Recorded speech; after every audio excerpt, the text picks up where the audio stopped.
I hereby declare the inaugural meeting of the Casey Palmer Appreciation Society open. Valentine's Day might not be until Saturday, but you fall in love with first touches like he's got quite easily, don't you? You just want to wine and dine it. This performance was absolutely chef's kiss. He can nutmeg a mermaid, that fella. He's the Ross Barkley of now. Wow. Yeah, I mean, you can't really disagree with that. Anyone who saw Casey Palmer's performance yesterday saw the best midfield performance from a Luton player this season. If that's a sign of things to come now that its team want to be here, well, I'm all for it. Whilst it has to be backed up away from home, let's get it right. Yesterday's level of performance is promotion level of performance. So many times this season, we like, this is going to be a bit of a slog. And now I'm like, get me to Kenny. But that is the blueprint to the football that Luton have to play going forward. I would like to be proved wrong on that statement that the season's over. Humble pie me up. The Town recorded back-to-back wins with a 2-1 win over Bradford City at Kenilworth Road on Saturday afternoon. And alongside me to look back on a really enjoyable, entertaining afternoon of football is the Lutonian journalist James Cunliffe. Jimbo, you called for fun to return. Fun returned. I hereby declare the inaugural meeting of the Casey Palmer Appreciation Society open. Here's your intro.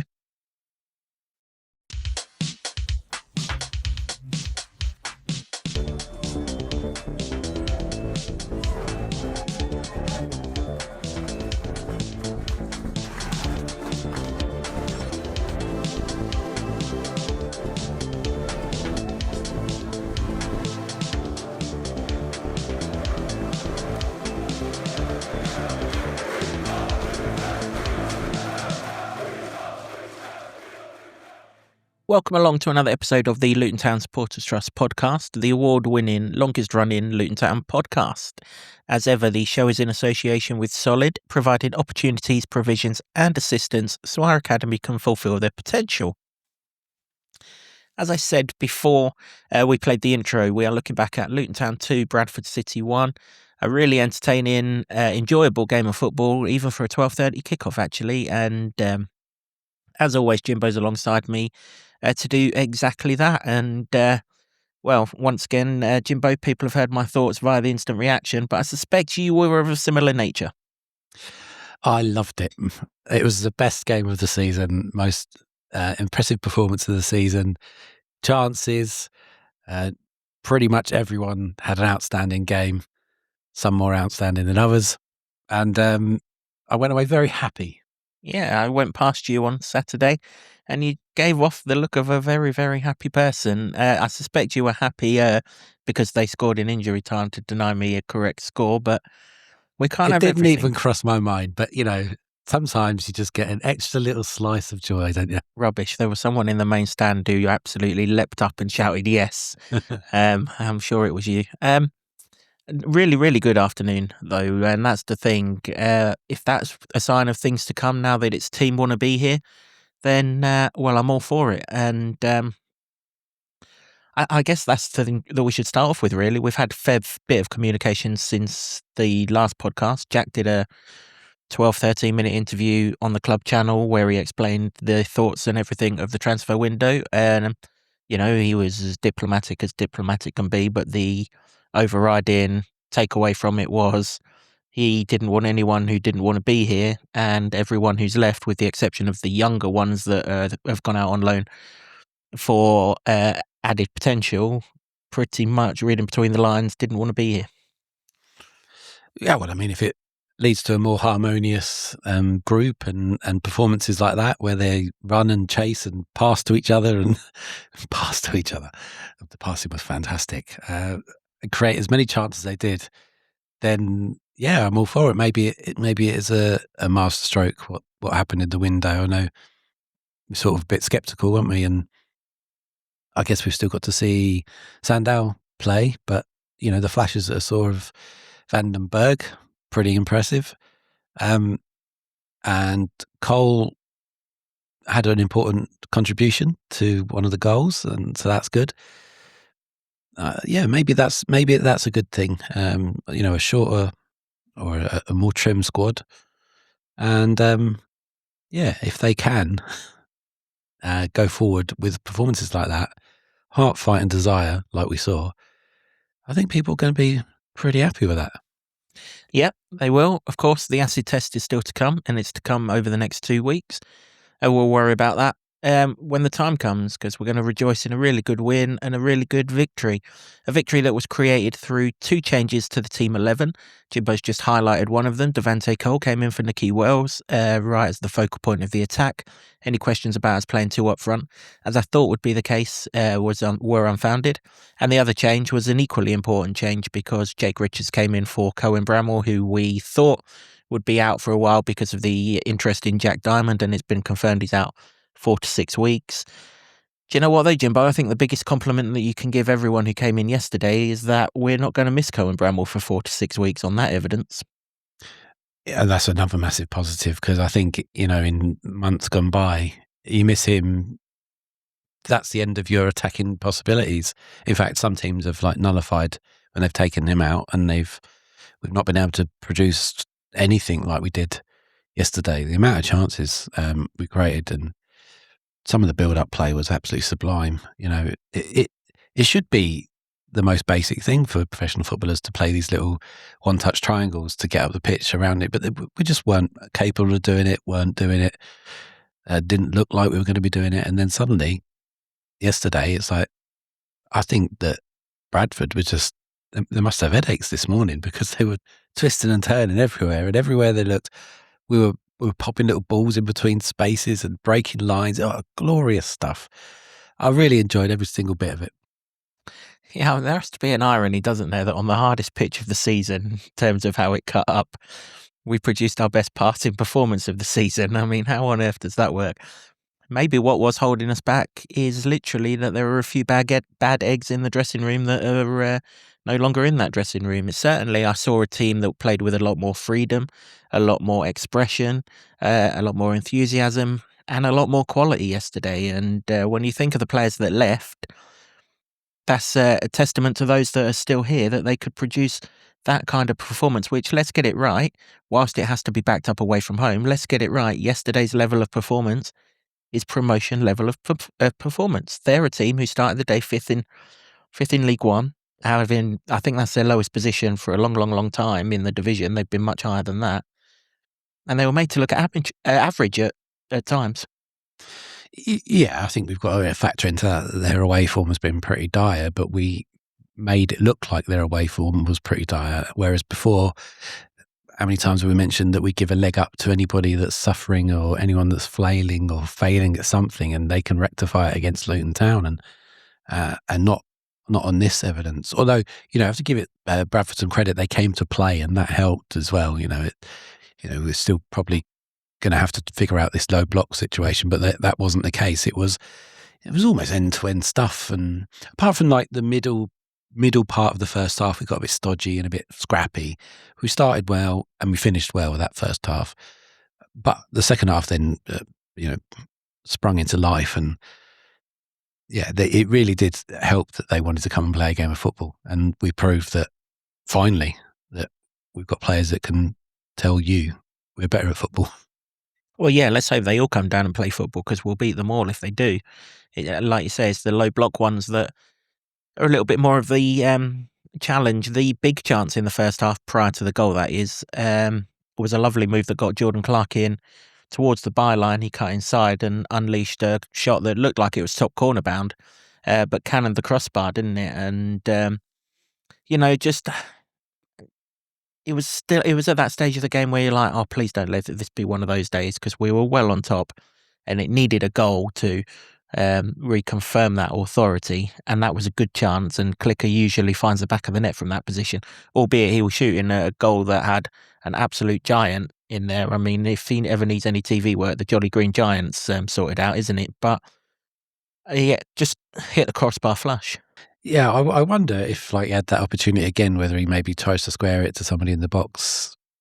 I don't blame him from shooting, because he's been one of our better players at that. But you potentially, if Devante Cole was in a decent place, maybe that's on a plate for him to get a goal. But yeah, and we've seen it time and again before, haven't we? That we get these chances, don't make them pay, and then we get stung a little bit. But credit to them that wasn't the case really, and it didn't really feel like it was going to be. Obviously, the goal settles everyone down, and it was a lovely move. Lovely move. It was a lovely move, and the crowd are up at this point because they'd seen some really good football. And to be fair, the Bradford fans were making plenty of noise. Not overly sure about that. Bradford's you know what, but it's better than this.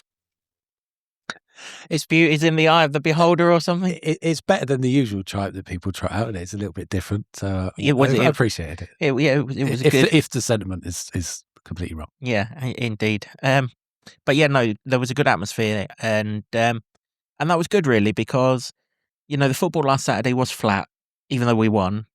But even though we weren't ahead in the game, people recognised that there was a clear improvement in the football that we were playing right across the team. I mean, this was a game that, if you're marking the players, everyone 7 out of 10 or above. There's no one below 7 out of 10 yesterday, and if we can keep that going, then that'll be a good thing. And then the opening goal. I mean, is it 19-year-old Johnson to 20-year-old Codger to 18-year-old Jake Richards to the back of the net?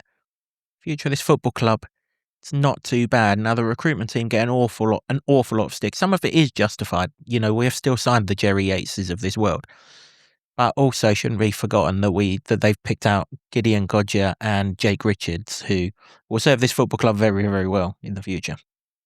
Absolutely, good to see that. You did mention it a bit, that kids got the permanent deal that everybody was after, that we knew was going to come anyway, but they got that over the line, which obviously solved that loan problem where we're going to have to miss one. As it turns out, one of the loans wasn't in the squad anyway. But it's great to get that over the line, and that he obviously wants to be here, and his performances have been fantastic, and I liked him in the middle, but this was one of the games where he was out on the wing and he had a big impact as well. But the move to get the ball to Richards was good. We saw a lot of that actually, so it wasn't like it was a fluke. But then for him to finish as he did, an absolute rasper into the bottom corner. It was in the minute he hit it. I was right behind that shot, and great to have him back, because I've missed watching his quality. Yeah, I mean, even the 10-foot tall goalkeeper weren't getting down and pushing that one around the post. Yeah, you're absolutely right. It's good to have him back. I mean, Valentine's Day might not be until Saturday, but you fall in love with first touches like he's got quite easily, don't you? You just want to wine and dine it. Yeah, and they say that you shouldn't fall in love with loan players as well, but I think many might have. Well, you certainly fallen in love with one, and we will come on to him shortly, I promise. Obviously, this game, it was on television, so we're not going to focus too much around the intricacies of the game and everything, because, well, as Jimbo alluded to prior to the intro, there's one player that deserves an awful lot of credit, but this was such a good performance that it would be wrong not to highlight all of the good that was in it. And we went into half-time 1-0 up. To be fair to Bradford, I don't know what Graham Alexander said at half-time, or whether they did the Weetabix that they'd forgotten to eat the first thing in the morning, but for 10 minutes in that second half, they were attacking us with a little bit of gusto, and we needed that second goal just to shut them up a little bit. There's things in that performance, and that period shows that it wasn't perfect, and there's things to work on, because that's happened quite a few times, hasn't it, when we've come out and a bit sluggish and the other team have got on top. And really, if they'd have scored, then you might have feared for the worst in that period. But the goal obviously sort of came against the run of play and knocked them, and it's all about those timing moments, isn't it? Because if they scored, you fancy them to go and get another one. We score, it kind of puts the game back on our terms, and not necessarily to bed, because they were still attacking when they could. But yeah, it came at a pretty good time. Yeah, Max Power was dilly-dallying with it midway into their half, and you don't dilly-dally with it when Jake Richards is around, because he'll have it off of you. Jordan Clark picked the ball up off of him. Shaden Morris makes an absolute lovely run. I don't know why the defender does track him. I don't really care. Slips him in. Morris is just about to shoot, and it bobbles. The pitch is properly cut up, so he has to cut inside, and then he shoots. There's a little bit of a deflection, but it's going in anyway. And that was another lovely goal, wasn't it? And I said in the preview that now that we've got a striker who ain't coming deep, who's going to occupy two centre halves, the number 10 is a huge player for this football club. Well, he scored one and won the ball back for the second one yesterday. It's what you're going to have to do if you're going to be the number 10 for Luton, whether it's Codger, whether it's Richards, whether it's Clark, whoever it is, you have got to put goals and assists on your game now. And, Richards has done. Yeah, a really good move again to get him in. Everything about the goal, apart from really the finish, which was a right old bobbler, but I've got no issues with that. It's nice to get a rub of the green on that front, wasn't it? But the move was lovely and flowing. Again, sort of the high press work, didn't it? Nicking the ball off a very good player in Max Power, who we highlighted in the preview and previously in the other game as well. So, yeah, he had a really effective game, and almost like it doesn't feel for Richards like he's having to feel his way back into the side now, because he was out for such a long time. It just feels like he's come back in and everything's hunky-dory again. And that's his position for me. We've seen him occupy from the right hand side, so that he cuts inside, so that the fullback goes on the overlap, which is pointless when Nige is fullback because he doesn't overlap anyone. But that's his position for me, because he finds pockets of space. And once he's found pockets of space and he's turned and he's facing their goal, only good things are going to happen, because, well, we saw that he's got a shot on him against Huddersfield earlier in the season and yesterday. He's got a dream of a pass on him as well. I mean, it was him who sent Codger through, and, you just expect it, because he's such a composed finisher, you just expect the net to bulge when he goes clean through on goal. I know Devante Cole was screaming for a tap in at the far post, but no, shoot in that position, just curl it a little bit further away from the goalkeeper rather than straight at him. Otherwise, it was 3-0.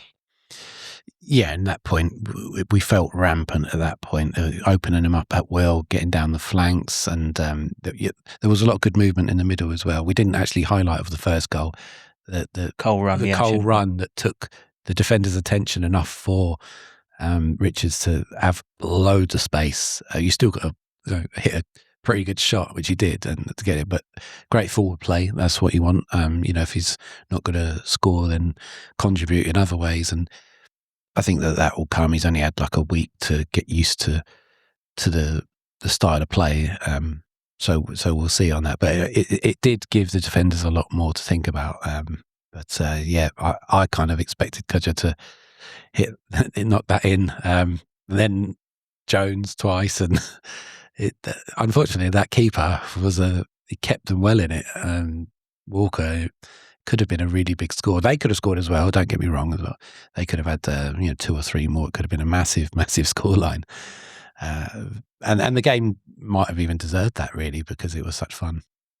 Yeah, midway through the first half, actually, Keeley made a brilliant save from a long ball that split our 2 centre-halves, and I couldn't actually see who it was who went through. I know it weren't Paul Mullin, because he didn't do anything other than moan. The run from the halfway line, Ethan Wheatley, yeah, I think he's Man United. He is Man United, yeah. I mean, you'd expect him to. We played against him at Northampton earlier in the season. You would expect him to do better, but he basically told Keeley where he was going to go with the way he shaped his body, and Keeley read it and saved it. And then he made an absolute blinding save 2 or 3 minutes from the end, which at the time I thought he'd pushed onto the post, but I've seen it since, and he just pushes it away. It's another really, really good save. And of course, their goalkeeper made an absolute perler from Casey Palmer 5 or so minutes to go from a brilliant cutback. I mean, I think it was Jones who went on a run and just cut it back to him, and he's caught it sweet as an absolute nut.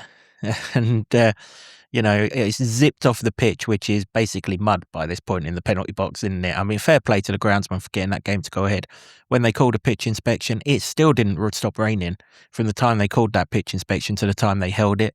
So for the pitch to be even remotely played, I thought we were going to get one of those Barnet in the conference gigs where a tsunami happened every time a tackle went in, but it was really, really good. I mean, it's going to take some recovery, that pitch, but thankfully we haven't got a home game for 2 weeks. But yeah, that Palmer shot, when he hit it, I thought, you're just so good, son. This is finding the bottom corner, and it would have done had the goalkeeper been a normal height.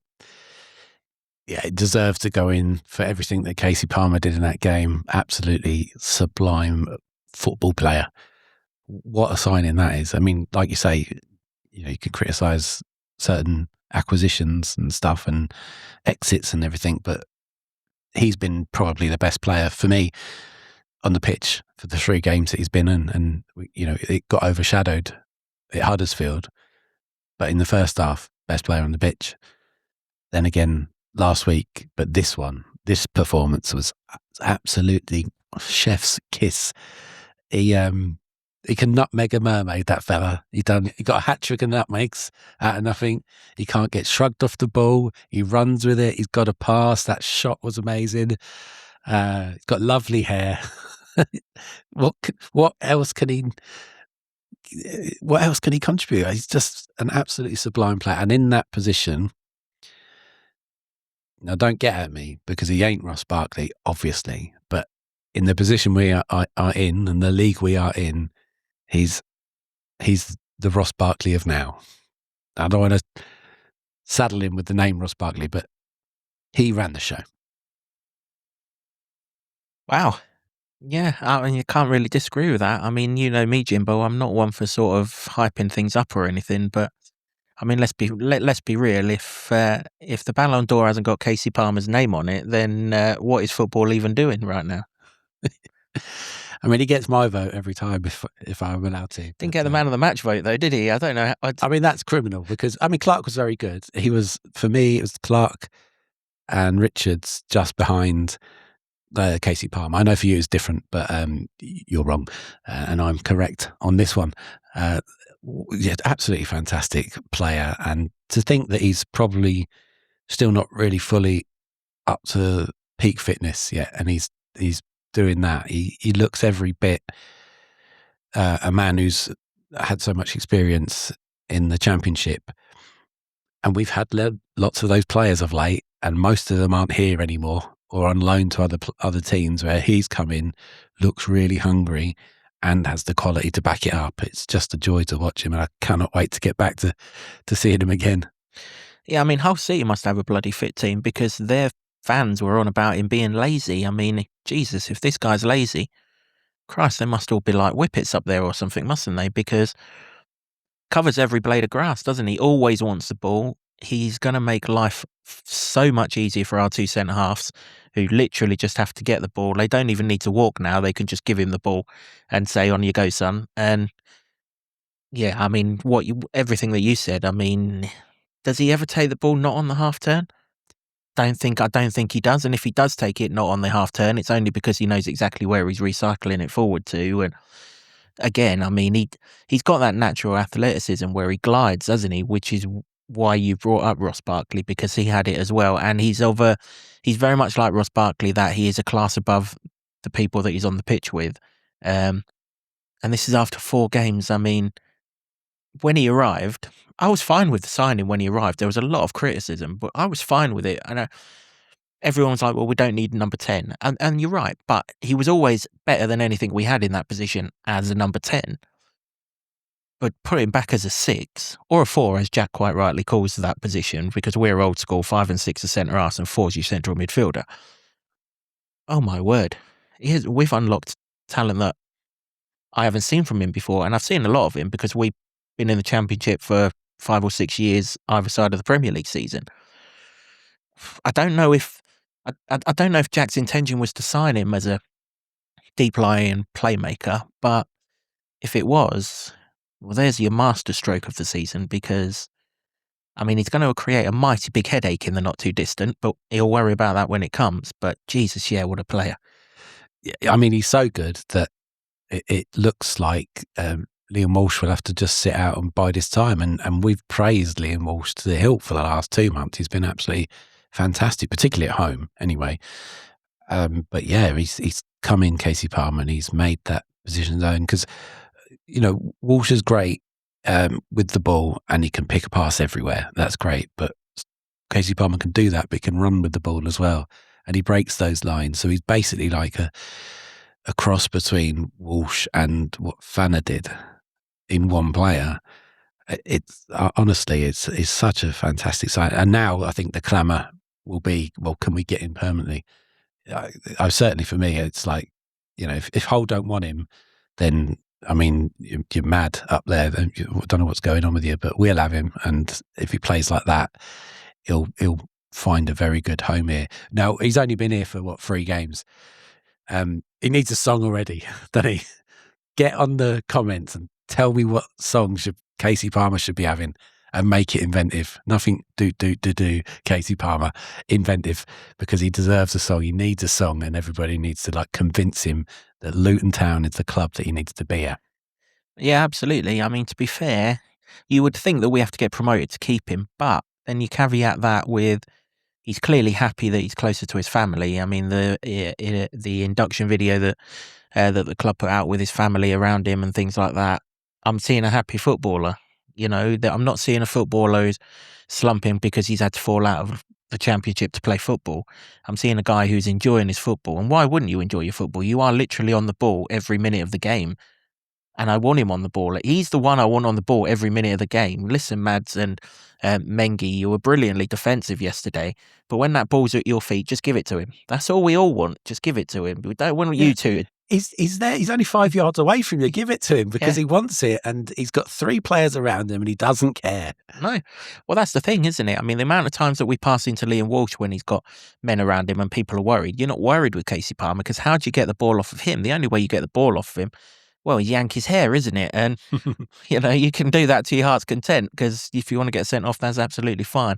A really, really, really top performance from him yesterday. And, it won't show up on the stat sheet. Of course, it won't show up on the stat sheet. He's a deep lying midfielder at the end of the day, but sometimes you've got to let your eyes do the talking here. And anyone who saw Casey Palmer's performance yesterday saw the best midfield performance from a Luton player this season. Yeah, I mean, you've got to see it to believe it. It's just a joy to behold, and hopefully more people get to see it next time they're on the telly and stuff like that. Because only 11,000 on the nose Luton fans in the ground yesterday that were able to witness that, but more people need to see him. Oh yeah, absolutely, you do. Yeah, well, you're going to see a lot of him because I don't think he's coming out of the team anytime soon. That is for sure. And I'll be really interested to see how he goes against that Cardiff midfield next week. Because if he can look good and shine against that midfield in much the same way that Barkley did against Arsenal or Man City, then the rest of the season is going to be good fun, win, lose or draw. That standing ovation that Jake Richards got yesterday was, well, it was deserved, but it was good, wasn't it? I mean, Luton fans have already appreciated that this kid he's good. He might not be one of our own, but he's bloody good. Yeah, I mean, it's starting to feel like home is where the heart is again, really. And I think that's why I'm calling on you out there to invent some Casey Palmer songs. He needs one as well. Jake Richards needs a song. But you need to show these players love because we've had a long time where lots of people have had lots of criticism of many players, and maybe they're gone now, most of them. Who knows? You've probably still got your people you like and your people you don't like, but the people that are clearly quality, we need to show some love to them because that's part of the deal, or had been, in that rise up the league for 10 years. And they felt it, those players. And I think that there were parts of the game yesterday, and maybe even the one before, that it's starting to come to life a little bit more. Kenilworth Road, and obviously everyone wants that because when it's flat and it's bad, and when it's toxic, well, you don't want that either. But when it's on song, it's a great place to be, and you just want to be there all the time. There's many times this season we're like, this is going to be a bit of a slog, and now I'm like, get me to the Kenny. Absolutely, and all of you guys that I saw walking through the main stand yesterday, and the ones that those of you that stood behind the camera whilst I was doing the instant reaction and then spoke to me afterwards, all express exactly that, Jimbo. It's not about winning and losing, it's about how we play. And when we play like that, win, lose or draw, the crowd's going to get behind them because, like you say, it's energetic, it's entertaining, it's the football that Luton want to see. That is the football that we pay our money, that we work our absolutes off Monday to Friday to go and watch our football team play on a Saturday. And if a team stands up to that and beats it, if Bradford had scored that equaliser, gone on a 1-2-1, well, so be it. You're a good side because we've played bloody well there and we've come off the wrong end of it.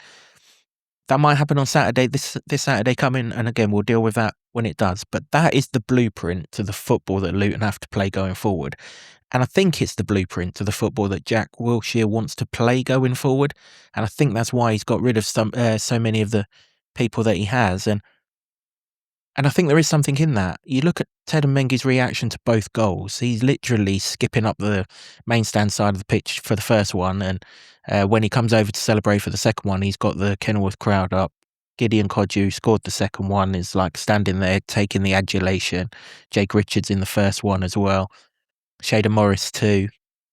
I mean, Jesus, that's how good we were yesterday, that Shader Morris only gets a bit part mention, really. And he is dynamite down that side, isn't he? Got to be careful about saying this, haven't I? Because I'll upset the You Can't Be Happy brigade. But good signs might be returning, Jimbo. Yeah, we don't want to hear from you today that you're not allowed to be happy and celebrate this moment, people. If that's your... Well, someone said it in the comments to the instant reaction that, oh, here we go again. You're going to get excited about a false dawn. Yes, I absolutely am. Well done for preempting it. Because, you know, we go to football every single Saturday and, you know, I don't know, 60, 70% of the football matches that you go and watch are disappointment because you don't always win them. But the bad ones make the good ones better, and this was a good one, and that was good. I think the one thing that Luton fans wanted to see once we went 2-0 up was Davy van den Berg. Lots of reaction from you guys to me saying that we've stunk the gaff out with the European market. Lots of you also reacting that Lars Elstrup and Jean-Louis Valois weren't that, and you're absolutely right, they weren't, but they also weren't signed in a transfer window era, and the latest of those two was 25 years ago, so I'm not sure it's been a great market if 25 years ago was our last success. Just on Lars Elstrup, we didn't forget Lars Elstrup. Prior to putting this podcast into video form, Jimbo and myself spent an hour with the great man just up by Town HQ. And if you search for it in all the audio places, you can still get that podcast, and it's well worth a listen because he is, I mean, there are fascinating characters and there are fascinating characters, and this guy had you and me on tenterhooks for an hour. He did. There's a book about him as well. A fella, an author from Denmark, wrote a book about him, a biography that he was involved in, and it was only released in Danish in Denmark for a while until that author saw our interview with him, or heard the interview with him on the podcast that we did, and got in touch with me to see if he could find a UK distributor or publisher. And luckily we managed to put him in contact with somebody. And so there's a book out there that you can now read about it. And it's a very good read because it's a very colourful character. I can't forget about him either because he messages me about every 2 days to tell me what he's up to, which is quite eye-opening, illuminating. If you have him on WhatsApp, yeah.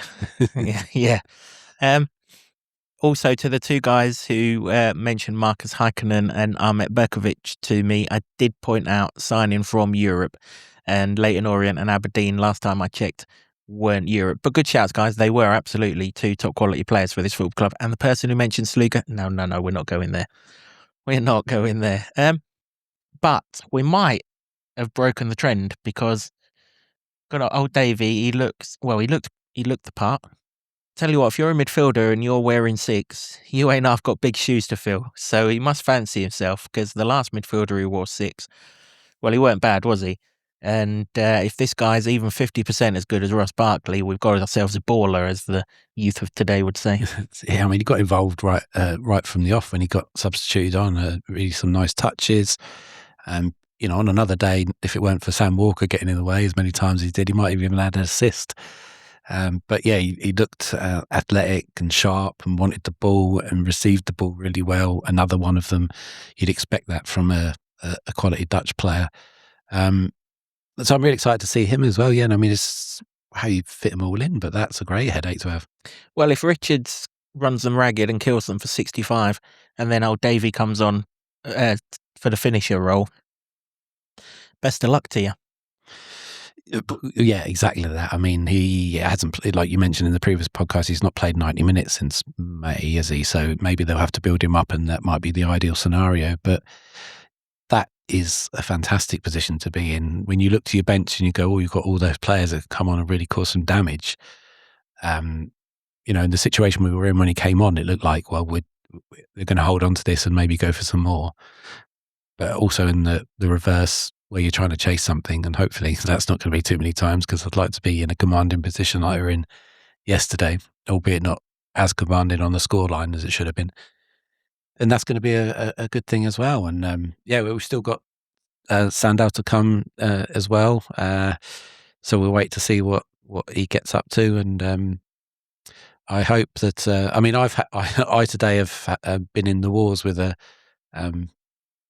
Scandinavian unit today that's really absolutely done me over, because I've been trying to put a wardrobe together from IKEA all day, and I've come up second best, really. So now I know how Daiki Hashioka felt when he came up against Erling Haaland. Yeah, Scandinavian wardrobes and Luton Town Football Club. There you go. Yeah, I liked what I saw from Vandenberg. Listen, you would expect a Dutchman to be able to use the football in the right way, wouldn't you? Find me a Dutch player who can't. It's when the Dutch give birth, they give birth to people controlling a football coming out of the womb, I think. And this guy clearly looks like he's got the part. It looks like. Is he tall? I couldn't. Yes, yeah, I couldn't tell, because I'm a bit higher up in the. Yeah, he does look a unit, which is great for this league. Again, we said we didn't know it was so small about 3 weeks ago. It was so small, but now it looks like we've got a bit of height about us. And what it does look to me now, like when we're talking, talking up Casey Palmer as we are, Vandenberg, and the like. We'll see what Sandow's about. Hopefully, not too soon by the sounds of it. Well, there's a trophy game that's got his name written all over it, isn't there? Oh yeah. But it looks like they have got the footprint of a Jack Wilshere player. He liked the ball. His team liked the ball when he played for Arsenal, and it looks like he's recruited to get those players in. And that's a good thing, because if we do want to see that passing style that we played yesterday, then all those players that are comfortable with it are going to be needed. Very much in the way that you looked at Bradford in the preview one. I went, they're very much a team of Graham Alexander, aren't they? They are his team, and they play like he did, and they did. They're very aggressive and very physical. Now I think we're seeing now the shoots of what a Jack Wilshere team will be, and fits and starts of it we saw over the first couple of months of it. Hopefully we see this a bit more. I think it's coming more to the forefront, really, and I'm looking forward to that. I think we've always seen what a Jack Wilshere team wants to be, but what we haven't seen is players that can play that Jack Wilshere way that a team wants to be. He's tried to get players to play it, and they're just not comfortable doing it, and as such, they've not been in the team recently. And there are plenty of references, and a couple of you didn't like what I said about Jacob Brown, but he would be one of them. He tried to play him on the right wing, wasn't happening. Tried to play him as number 9, wasn't happening. But now he's got Shader Morris down that right wing, and when Shader Morris goes off, Gideon Kodjia goes over on that right wing, because our right back Izzy Jones could play left wing. I'm being facetious with that comment. But Izzy Jones is coming off the bench. Izzy Jones is coming off the bench. Ali Al-Hamadi is coming off the bench yesterday. Davy Vandenberg's coming off the bench yesterday. Cohen Bramwell is not even in the squad because he's injured. Liam Walsh not even in the squad because he's injured. I mean, there's an avalanche of riches at this football club that if it doesn't make the top 6, underachievement is the only word you can put towards it, really, because it is an absolutely staggeringly strong squad. And do you know what? Back-to-back wins gets you closer to where you want to be in this league. It does. I wouldn't say underachievement at the moment, because I feel like we've got to this position where we're kind of relying on snookers at the moment, where we've got to win and the other teams have got to drop points. But that's what I mean. This team, this squad, even before January, this squad shouldn't be needing snookers to get in the top 6 in this league. This was still a top 6 squad. It's now looks like it's had some cherry and some icing stuck on the cake. And we messed about a little bit in January that maybe we didn't need to, and gave a few points away that we are needing snookers. But we've brought Bradford right back into the equation, haven't we? 4 points behind them. Okay, they've got a game in hand of us, but if that game in hand happens to be away, you speak to a few Bradford fans, they're not very confident on the road. 4 points behind Huddersfield now, and we've got a game in hand of them. they couldn't beat Blackpool yesterday. I mean, how the hell did Blackpool score twice yesterday? They could still be here from last Saturday and wouldn't have scored twice. Rue Walter's already doing the business, hurting a promotion challenger for us. He started for Blackpool yesterday, and that was good. All of a sudden, when you have back-to-back wins, and I accept the back-to-back home wins, and we need to see this away from home now. But all of a sudden, the picture changes a little bit. We're not 3 wins away from our nearest challenger now. We're just 2 wins away, and you can see it. You can see it coming. My big concern is that Jack's style is very much pleasing and what I want to see. Obviously, much quicker tempo, a la yesterday, as opposed to Blackpool. This weather, it's going to play havoc with the pitches. When we get into the meats and potatoes of March and April, can we play that kind of football away from home? Or even at home, really, that pitch looked knackered at the end yesterday. We played it bloody well yesterday. I say more mud baths. That's what I say. Well, back in the 80s, that's not even a dodgy pitch, is it? That's perfect football. That's pitch. what it looks like at the end of September, isn't it? In the old days. But yeah, you watch like the big match revisited or whatever, and by the end of the game, you can't tell who's who because it's literally kit's full of mud, isn't it? Ball don't move through the puddles and all this, that, and the other. I mean, I even watched the highlights of the Arsenal game yesterday, and the goal mouths at the Emirates no less, are mud patches. It's kind of obviously it's just the weather and the way of the rain. I mean, like loads of Bradford fans were like, "Couldn't you put covers on it?" I mean, find me a cover that stops water getting onto a pitch, for Christ's sake. I mean, usually if it hasn't stopped raining for about 3 months, has it? But that's my worry, though, Jimbo. If these pitches do cut up,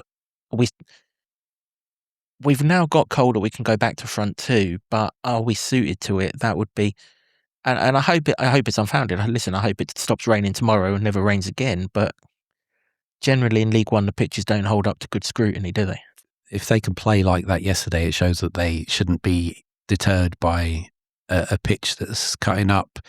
I mean, Kenilworth Road, from what it used to be, has really improved, hasn't it? Really improved. It used to be like that quite frequently.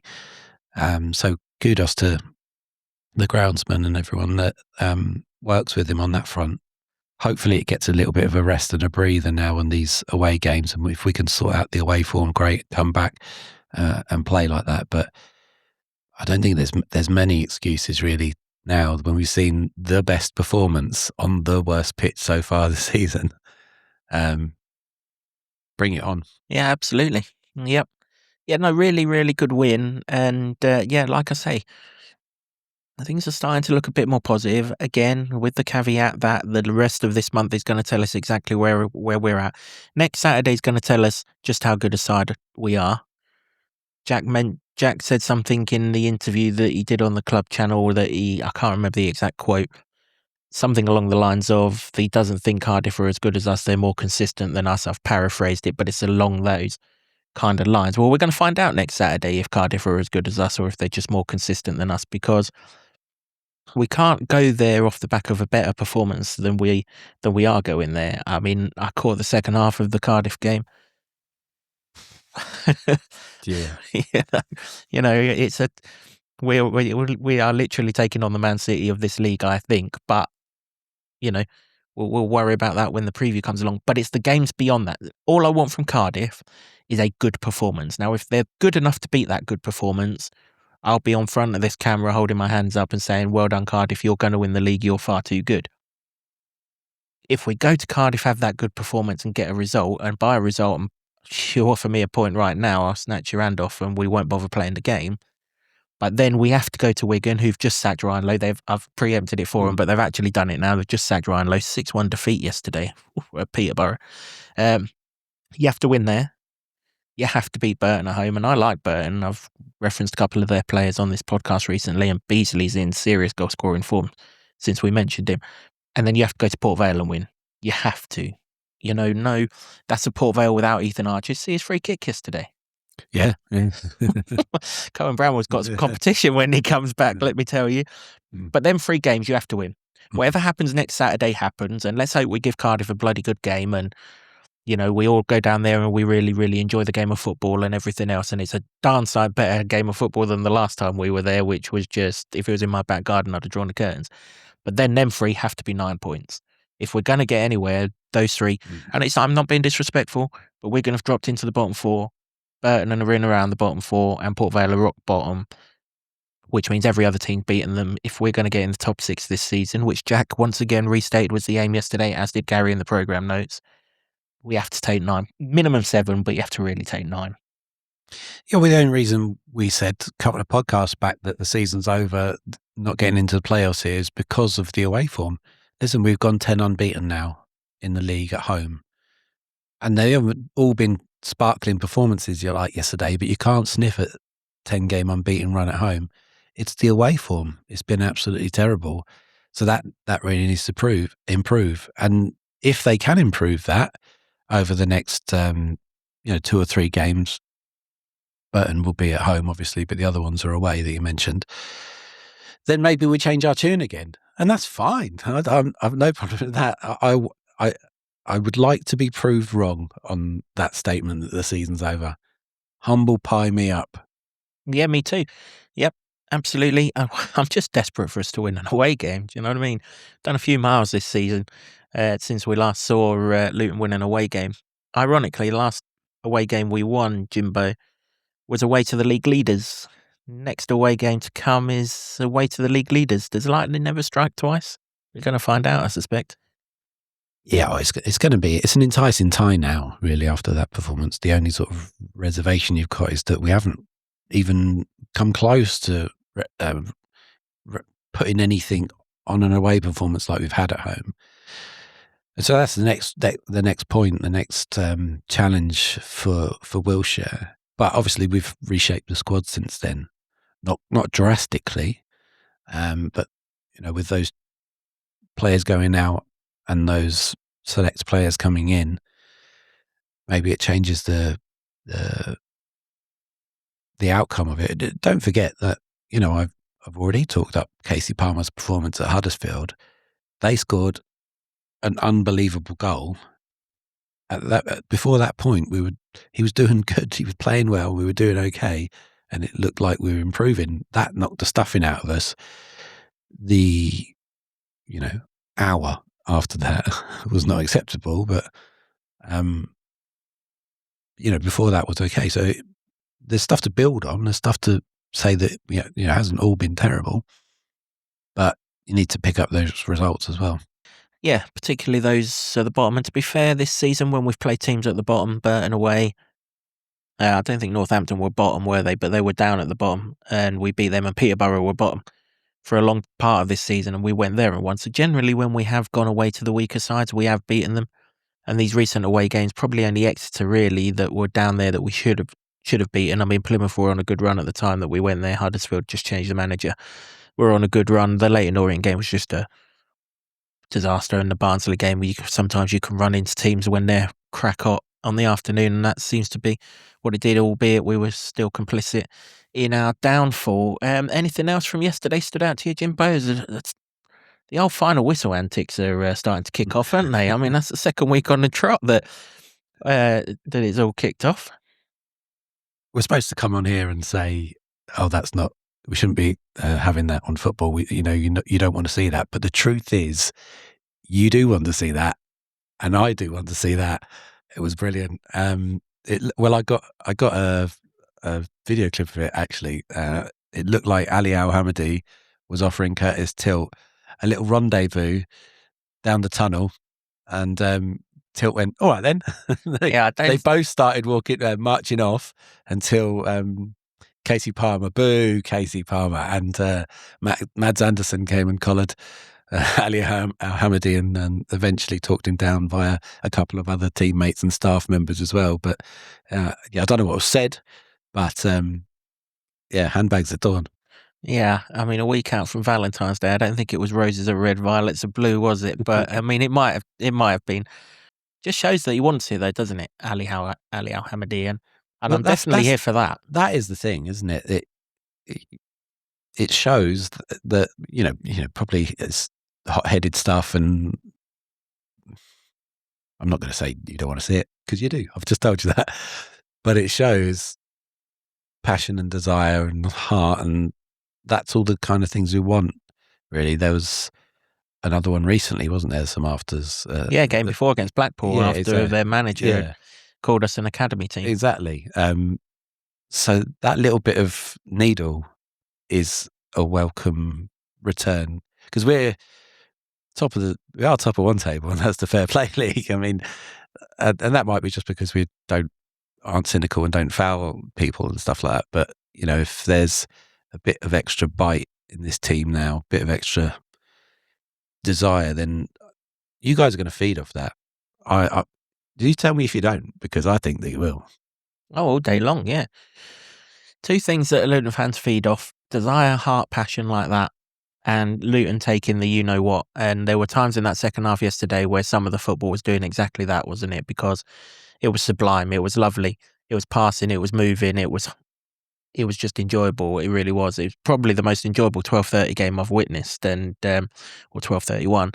And yeah, I'm all here for it. I actually thought the referee refereed it well as well, because the conditions were tough, but he let some tough tackles go in.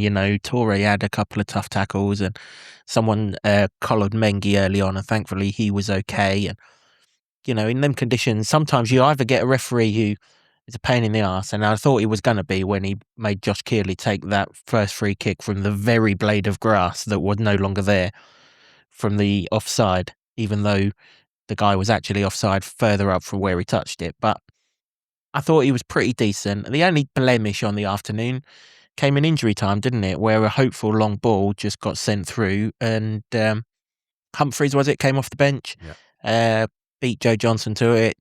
Joe Johnson tried his best basketball attempt to get the ball away from him, couldn't, and rolled it in the corner. And Christ, when they got that corner and old 10-foot tall Ted went up there, I mean, no, please don't do this. Please don't do this. And then it came out to the guy on the edge of the box, and thankfully he's no Nigel Longwake, and he sent his shot to Dunstable, and there was a collective sigh of relief, wasn't there? But I thought that goal just put a gloss on the scoreline that probably wasn't really deserved, albeit you're right, they could have scored 2 or 3 goals, but we should have had a lot more than 2 yesterday. Yeah, I mean, if all the chances went in, it'd been hatful. They could have probably scored 3, and we probably could have scored 6, 7. Oh my God. I've had nightmares there. My kid's just going 6, 7. Still don't get it. Yeah, but I don't think it took the gloss off. The only person it would have taken the gloss off for was Josh Kearley, because he deserved his 12th clean sheet. 13th, he's got 12. Has he? Got 12 against Blackpool last week. Sorry, Josh. Don't take one off him. We don't keep. You're still top of the league, Josh. Well, next week's 1 against 2 in that department, isn't it? He got a little bit bullied, Joe Johnson, on that one, because he was a bit of a unit, Humphreys. But what he did do, though, which was clever, he must have known there was only 60 seconds of the game left. He didn't foul him, because if he fouled him, he was off, and we ain't seeing him for, what is now the biggest game of the season. Sometimes you just got to let the guy go through, particularly in that situation. If he scores, and we'll just back ourselves to see out the last 60 seconds or whatever. Fouling him was the worst thing that could happen, because it was a straight red. There was no one else anywhere around him. So had he have fouled him, it was an automatic red card. Now, I'm not saying that he did it. I don't know if he consciously didn't foul him, but it was probably good that rather than foul him, he let him go through and score. I think that was the lesser of 2 evils. Yeah, I don't want to see Joe Johnson coming out of the team for sure, because it's remarkable that we haven't really talked about his performance either, because the way we did talk about his positional fluidity in the last one, where he goes from a left back when we're defending into a central defensive midfielder when we've got the ball. It's like we play with 12 players, isn't it? Because it was yesterday. It was like, because there was orange shirts everywhere to pass from, and he was one of those people that were orchestrating the moves with little one-touch bounce passes into somebody else. It comes back to him and it goes to another player, and then Bradford didn't know whether they were coming or going. Yeah, so when we defend, as Jimbo just said, he's left back. One of these days we'll get rid of all this rubbish and stick it out on our Sabutio thing. So when we defend, he's very much left back, and Jordan Clark's alongside Casey Palmer in the double pivot. When we attack, Joe Johnson becomes Jordan Clark in that double pivot, and then Jordan Clark goes and forms an extra midfielder going forward. Hence, you're kind of defending with 2 different 11s within the same 11 players, if that makes any sense whatsoever. It probably doesn't, but that's what the top teams do. It's a way of freeing up an overload in the further end of the pitch. I mean, Bloomfield kept on babbling on about overloads throughout the whole 10 months he was here, and I don't think I ever saw one overload. Jack's been here 3 months, and he's overloading that part of the pitch all along. And yeah, I think he's clever, isn't he, Johnson? He is. Yeah, that's what I was going to say. I think that option and the way that we're executing it now is very intelligent, and it hadn't been there under the previous regime. And it has to be that side, because no offence to Nigel Longwaite, but he's not got the quality on the ball to go and do it on that side. So it has to be from that side, which puts pressure on the left winger. When the left winger's got it and Joe Johnson's gone into midfield, he can't lose it. Otherwise, you've got half of Kenilworth Road to run into down that side. And obviously we've seen in the past when we've left space on the flanks how we get killed. So there's a lot of responsibility with it, but we've got players who are comfortable. Saturday, Gideon Codger's comfortable on the ball. He's not going to lose the ball in that situation. In fact, he's more likely to find someone with it. And obviously Johnson's perfectly happy going into midfield. And yeah, long may it continue.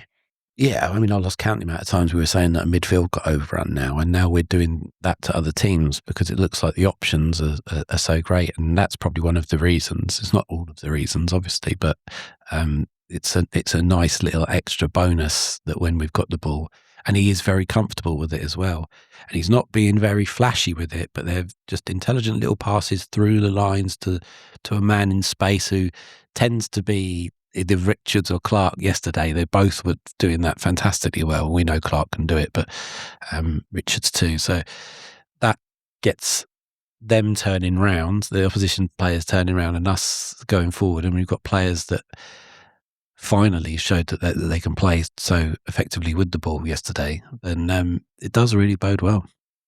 It does indeed, yeah. Yeah, really, really good afternoon of football. And well, let's hope that's not the last one. It was certainly an enjoyable afternoon of football for a lot of our followers, Jimbo.